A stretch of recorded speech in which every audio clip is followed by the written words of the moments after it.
Good morning everyone. आप सभी का स्वागत है अपने यूट्यूब चैनल की कॉन्सेप्ट्स पर।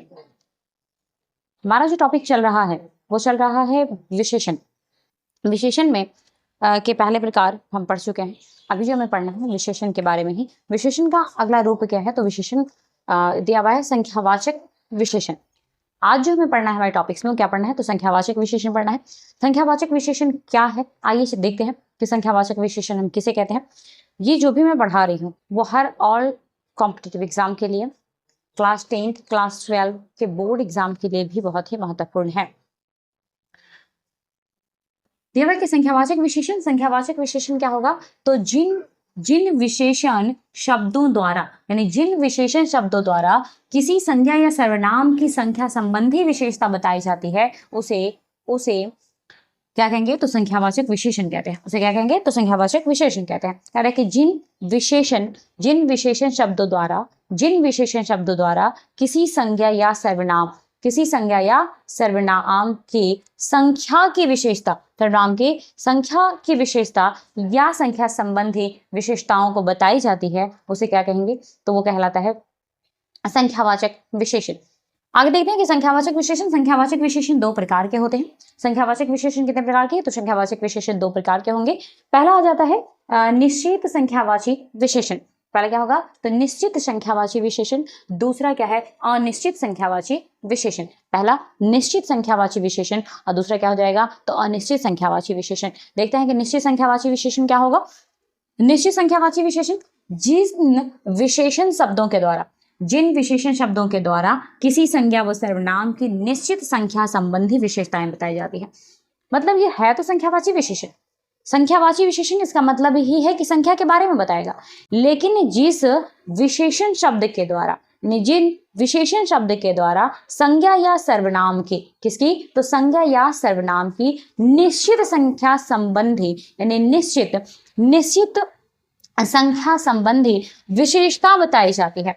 निश्चित संख्या संबंधी विशेषता बताई जाती है उसे निश्चित संख्यावाची विशेषण कहा जाता है। निश्चित संख्यावाची विशेषण क्या होंगे? तो निश्चित संख्यावाची विशेषण के बाद गिनने वाली वस्तु आती है। मतलब निश्चित संख्यावाची विशेषण के बाद जो है वह वस्तु होगा, संज्ञा होगी, लेकिन संज्ञा कैसा होगा या वस्तु कैसा होगा? तो वस्तु कैसा होगा? गिनने वाला, जिसे हम गिन सकते हो। निश्चित संख्यावाची विशेषण के बाद गिनने वाली वस्तु आती है। आइए कुछ उदाहरण से क्लियर कर लेते हैं। उदाहरण क्या है कि मेरे स्कूल में 50 शिक्षक हैं। यानी कितने शिक्षक हैं? तो स्कूल में मेरे कितने शिक्षक हैं? 50 शिक्षक। यहाँ पे जो 50 है, 50 जो है, तो 50 क्या है? ये संख्या है और ये इसके बाद क्या है? शिक्षक, यानी जिसे हम गिन सकते हैं। एक संज्ञा है शिक्षक और शिक्षक को क्या कर सकते हैं? हम गिन सकते हैं। तो स्पष्ट कह रहा है कि मेरे स्कूल में कितने हैं? तो मेरे स्कूल में, मेरे विद्यालय में कुल 50 शिक्षक हैं। मतलब यहाँ पे संख्या निश्चित है। संख्या क्या है? तो संख्या एकदम निश्चित है। इसे निश्चित रूप से देखा जा रहा है कि 50 शिक्षक हैं।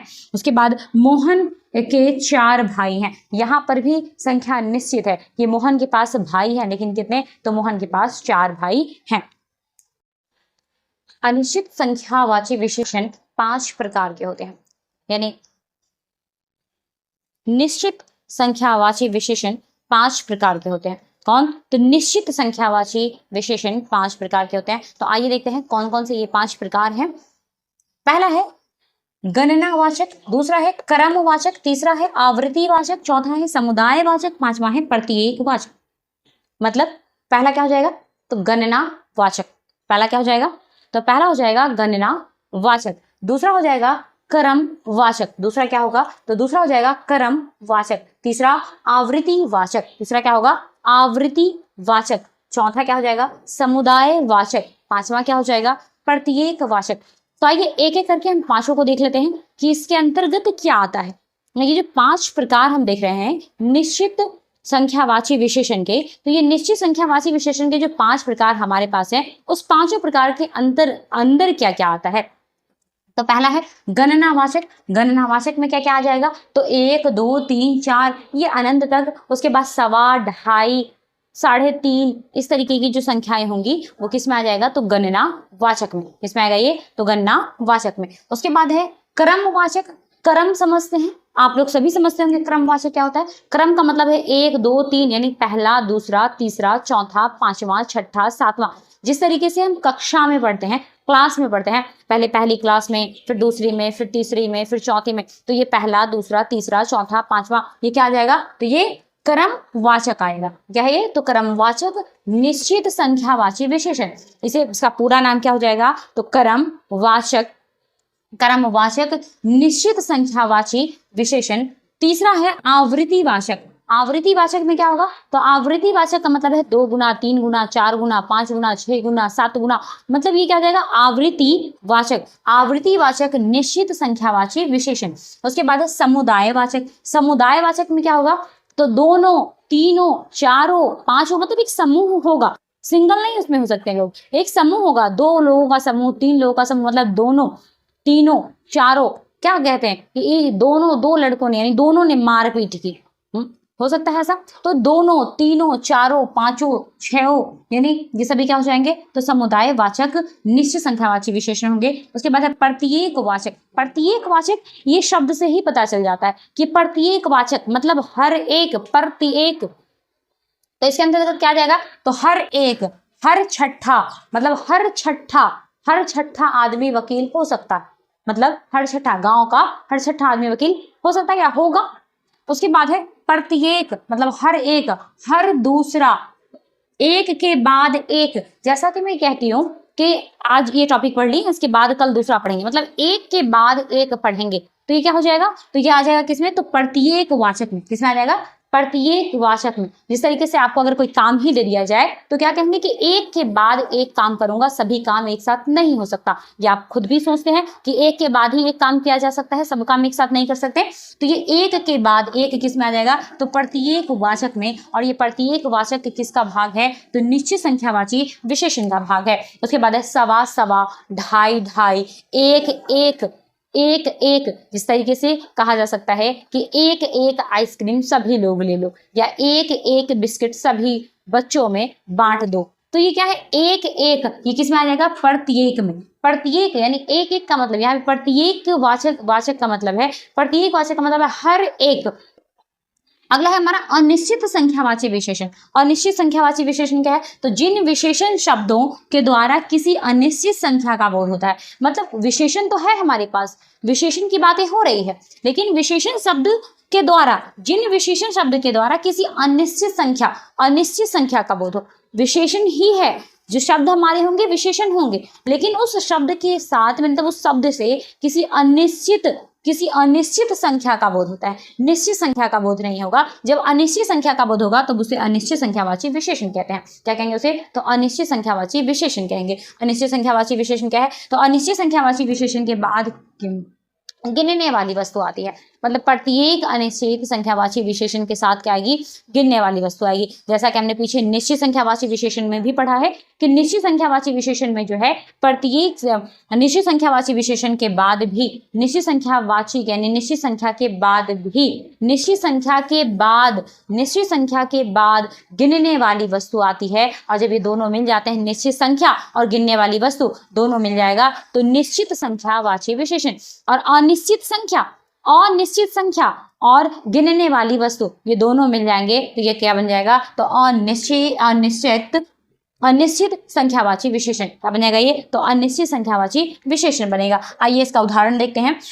उदाहरण कह रहा है कि बाहर कई लोग खड़े हैं, मतलब बाहर, गेट के बाहर हो सकते हैं, घर के बाहर हो सकते हैं, कह रहे कई लोग खड़े हैं, निश्चित नहीं है कि कितने लोग हैं, 1 2 3 4 5 6 10 20 50, ऐसा कुछ निश्चित नहीं है कि कई लोग हैं। मतलब लोग कितने हैं ये निश्चित नहीं है, सिर्फ यहाँ पे क्या दिया, कई लोग, इसे ये पता नहीं चल रहा कि बाहर कितने लोग खड़े हैं। तो इसलिए ऐसे जो विशेषण होंगे उसको क्या कहा जाएगा, तो अनिश्चित संख्यावाची विशेषण। ढेर सारे खिलौने लाए, अब ढेर सारे कितने, पूरे घर भर दिए, या फिर 1 2 3 4 ऐसा कुछ, मतलब यहाँ पे भी संख्या निश्चित नहीं है। जब संख्या ही निश्चित नहीं होगी तब उसे हम क्या कहेंगे, अनिश्चित संख्यावाची विशेषण कहते हैं। अगला है सर्वनामिक विशेषण। अगला क्या है हमारा, सर्वनामिक विशेषण। सर्वनामिक विशेषण के जो पार्ट्स हैं, संधि विच्छेद जो हम कहते हैं, संधि विच्छेद कुछ अलग है, सर्वनामिक विशेषण है। अब सर्वनामिक विशेषण किन किन से मिलकर बना है, तो सर्व, जोड़ नाम प्लस एक, ये सभी को मिला देंगे तो क्या बन जाएगा? सर्वनामिक। सर्व प्लस नाम प्लस एक, ये सभी को मिला देंगे तो क्या बनेगा? सर्वनामिक। ये सर्वनामिक का क्या है? संधि विच्छेद है। देखते हैं, सर्वनाम प्लस संज्ञा, सर्वनाम प्लस संज्ञा ये मिल रहा है किसमें? सर्वनामिक में। सर्वनाम प्लस संज्ञा मिलता है सर्वनामिक में। आइए देखते हैं कैसे काम करता है। तो सर्वनाम क्या है कि अपनी पड़ोसी संज्ञा की ओर संकेत करता है। सर्वनाम क्या करता है? सर्वनाम का जब हम प्रयोग कर रहे हैं सर्वनामिक विशेषण में, जब सर्वनाम का प्रयोग होता है तो यह किसकी विशेषता बताती है? तो उसके जो पड़ोस में होता है, उसके जो बगल में होता है संज्ञा, उस संज्ञा की ओर इंगित करता है और उस संज्ञा की विशेषता बताता है। जैसे यह घर मोहन का है, यह घर किसका है? मोहन का है। अब यह क्या है? यह क्या हो गया? तो सर्वनाम हो गया। यह क्या है? सर्वनाम है। घर क्या है? तो घर संज्ञा है। तो यह घर संज्ञा और मोहन भी क्या है? संज्ञा है। तो यह घर मोहन का है, मतलब ये क्या बता रहा है? तो सर्वनाम जो है यह वह इंगित कर रहा है किसकी तरफ? मोहन की तरफ। घर जो है वो मोहन का है, मोहन की तरफ क्या करता है? इंगित करता है। अब ये दोनों क्या हो जाएंगे? सर्वनामिक विशेषण। यह घर यह और घर दोनों मिलाकर के क्या होगा? सर्वनामिक विशेषण। क्या हो जाएगा? ये सर्वनामिक विशेषण, क्योंकि यह जो है वो सर्वनाम है और घर कौन है? तो घर जो है संज्ञा है। पहले ही ऊपर मैं लिख चुकी हूँ कि अपनी पड़ोसी संज्ञा की ओर संकेत करता है। सर्वनाम जो है वो अपनी पड़ोसी संज्ञा की ओर संकेत करता है और अपनी पड़ोसी संज्ञा से मिल करके वो क्या बन जाता है? तो सर्वनामिक विशेषण बनता है। यह अनुराधा का घर है। अब अनुराधा क्या है? अनुराधा, यह अनुराधा, यहाँ पे सर्वनाम हो जाएगा। यह क्या होगा? यहाँ पे सर्वनाम होगा। आइए इसकी परिभाषा भी देख लेते हैं। दिया है कि जो सर्वनाम शब्द किसी संज्ञा से पहले प्रयुक्त होकर विशेषण का कार्य करती है, मतलब जो सर्वनाम संज्ञा से पहले जुड़कर, प्रयुक्त होकर या जुड़कर विशेषण का कार्य करता है, नहीं विशेषता बताने की कार्य करता है। और किसकी विशेषता? तो संज्ञा की विशेषता बताने का काम करता है। किसकी विशेषता? तो उस संज्ञा की विशेषता बताने का काम करता है, उसे सर्वनामिक विशेषण कहते हैं। जैसे यह कलम गीता का है, यह क्या हो गया? यह हो गया सर्वनाम। कलम क्या हो गया? कलम हो गया संज्ञा। और ये दोनों मिल करके ये क्या बन गया? सर्वनामिक विशेषण। और बता रहा है कि यह किसका है? तो यह किसका है? गीता का है। तो दोस्तों आज के लिए केवल इतना ही, फिर मिलते हैं कल नए वीडियो के साथ। तब तक के लिए शुक्रिया, धन्यवाद। आप लोग पढ़े और आगे बढ़ें। मेरी कामना है कि आप लोग ज़्यादा से ज़्यादा सब्जेक्ट हिंदी सब्जेक्ट को मजबूत कर पाएँ। मैं कोशिश करूँगी कि इसके साथ साथ और भी कई सब्जेक्ट्स लाने की इसी प्लेटफॉर्म पर आपके लिए, वो भी बिल्कुल ही फ्री में। अगर अच्छा लगता है वीडियो तो आप इन्हें लाइक करें, सब्सक्राइब करें एवं शेयर करें। सब्सक्राइब कर लें ताकि मेरी वीडियो अपलोड होते ही आप लोग तक पहुँच पाए। और इन्हें आप लोग लिख लें या फिर इसका स्क्रीनशॉट ले सकते हैं।